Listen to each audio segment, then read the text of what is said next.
MPC 3.9, the new update that people are scared of. Now, I'm going to keep it real with you. We're going to talk about some of the good things, and then we're going to talk about some of the bad things. Let's go. First good thing, the MPC software finally pulls up in any DAW via VST or AU. All right, so you already know the vibes. If you use Fruity Loops, you need to pull up a new plugin channel or whatever the hell it's called. And I see MPC3, it pulls up. All right, I was a little worried, a little jankety dank, but I gotta test it out some more real quick. For all the MPC noobs that just got an MPC, you wanna go into menu and then you hit this sign right over here, and then you can connect your MPC in controller mode, and then it'll look like that, and it's supposed to connect to the software. So using the type C to type C cable that Akai provided with the MPC, it does not work for me, and I'm not surprised because I use a USB hub. I'll treat it like how I use my MPK Mini and use a USB type C to type A cord. Well, that didn't work either, but let me go ahead and show proof that I am in the MPC software. I'm gonna go ahead and kill this part of the screen because you don't need to see me, you need to see the MIDI controller, and it is no dice, it is connected. Holy shit. Well, moving on. On a good note, we still got this to work. It does pull up inside FL Studio, but I guess I had to do more tests later. Let's just test out the MPC3 software. Decided to pull this track here because I did it in 3.0, the original or whatever. And from what I see, when I pull some stuff up, I just want to see, no, well, here's the arranger. So there is a new arranger window if you was wondering how that works or whatnot. So they finally added this joint. Holy crap, I am so glad that they did. I'm gonna kill the music real quick. And you can see you have the what they call the loop brace. So you can adjust up here, you can cut, copy, paste, duplicate. There are some things. What else do we have here? Let's go and see the mixer. Oh, so that practically looks the same. There are some other things, right? Did they add a clip mode or something like that to be the same as it is in standalone? Step sequencer.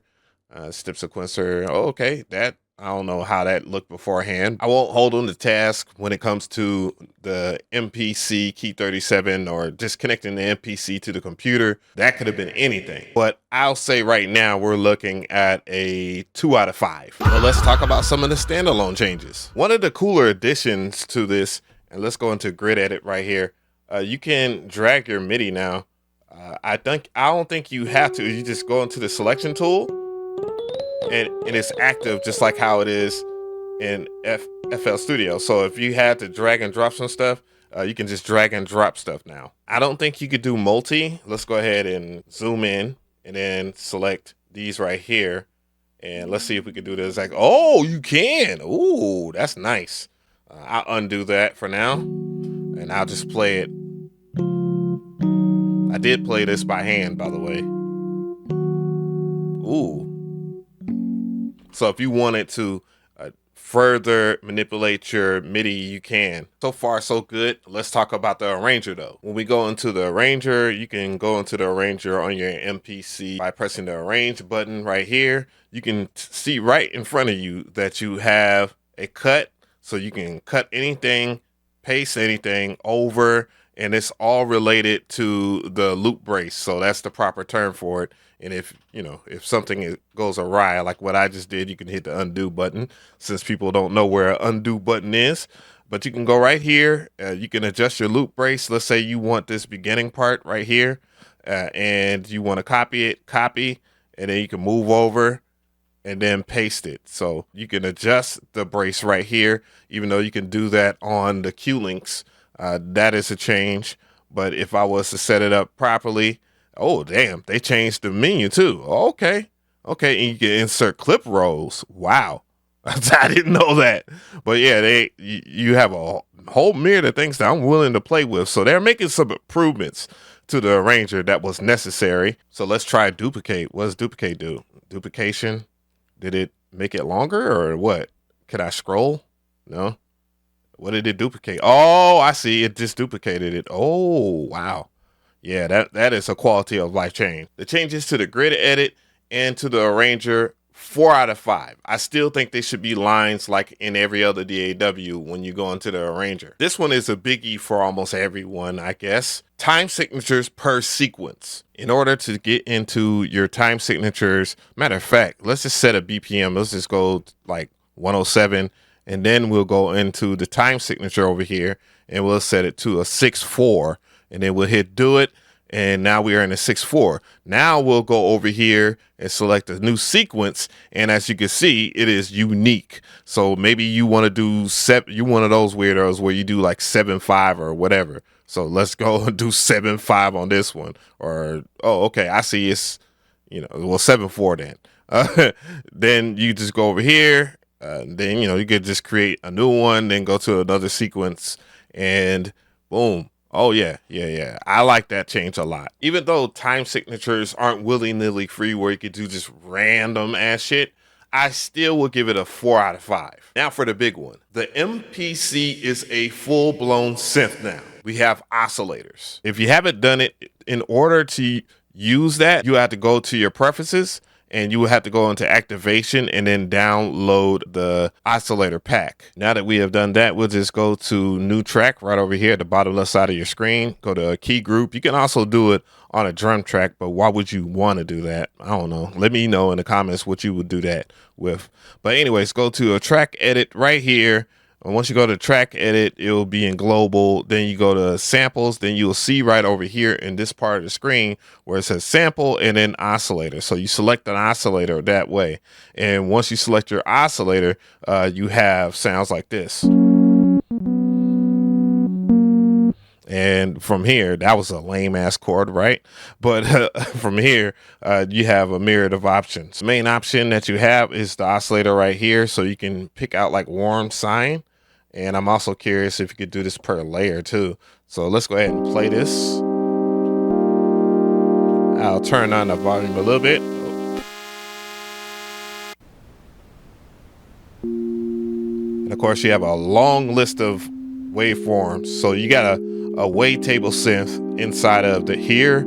What we'll do here is we'll wet this up real quick. I'll go and holy shit, there's a lot of options. I just want to put an effect on this. Holy crap. I don't know. Too lazy to look for it, so I just go and grab it from the effects. And let's do air reverb. There we go. Smooth that out a little bit. Now we'll just go into track edit.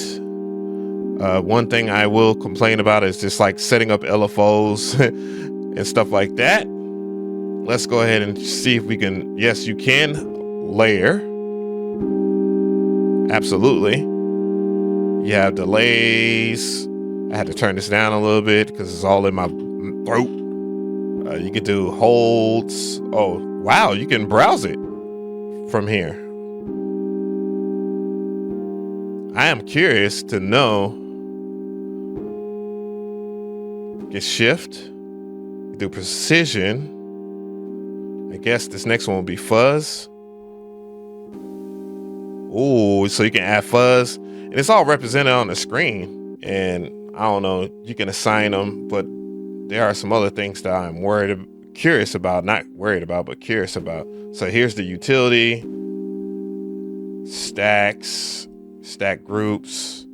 So unison. So you can have unison voices. I figured it was going to do that. There's the mod matrix. So if you want to assign stuff the traditional way, you could do that. It just would be more useful a little closer in the oscillator thing. But I know I ain't going to complain about it. I'm a little biased on this one because I like sound design. And once I really get to indulge in that, which I'll probably do a whole video on, I would say that this one is a 4 out of 5 only because certain things could be a little easier to function.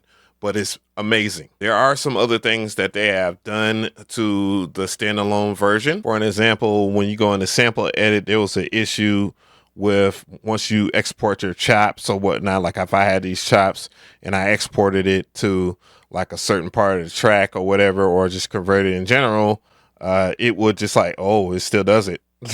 I don't know what that is. I don't know why that is, but you can always scroll back and you still have your chops there. But for some reason, it just goes to none. I don't like that. So hopefully they will fix that because it was never behaving like that before.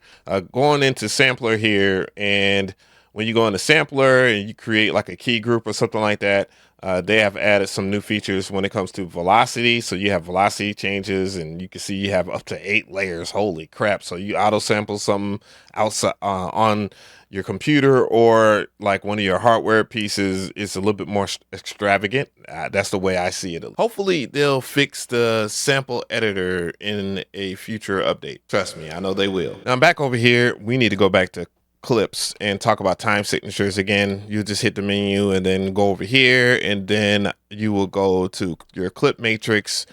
If you go and you start a clip, let's create a clip. I will create a clip. And then once you go into clip edit, you can do the exact same thing. You could do time signatures. So you can set your time signatures per clip. It is also worth mentioning, if you go into your grid edit, you can go to your clip right here and just click on that top right there. I'm sorry, I'm not doing that slower. There's a whole lot more than what I revealed in this video, but I'm not gonna cover all that shit. I'm gonna keep it real with you. What I recommend you doing is looking at the links in the description box. It will lead you right to the liner notes. You don't need to take my words at all. Matter of fact, I recommend that you motherfuckers start reading. But there are some other known issues that I've reported over 1 billion times that they're just fixing every other update. And that happens to be when you bounce down stuff from time to time. I've experienced it rarely, but it will print out nothing when you bounce down your whole entire track. The other thing is things could hang up when you are doing certain specific tasks. And I probably got to fix whatever on my computer in order for me to be able to connect to my MPC software. Now, that wasn't a thing before, but it's a thing now. And who knows? I don't reset my computer every day. I don't turn it off either every other day like a dumbass. But let me know how you guys feel. There are some things that I suggest, but I just suggest them to Akai. You know what I'm saying? I know everybody doesn't have a voice. Whether you like me or not, I still am a voice for the people. I will keep it that way. Akai ain't kicked me out the door yet. Not yet, at least.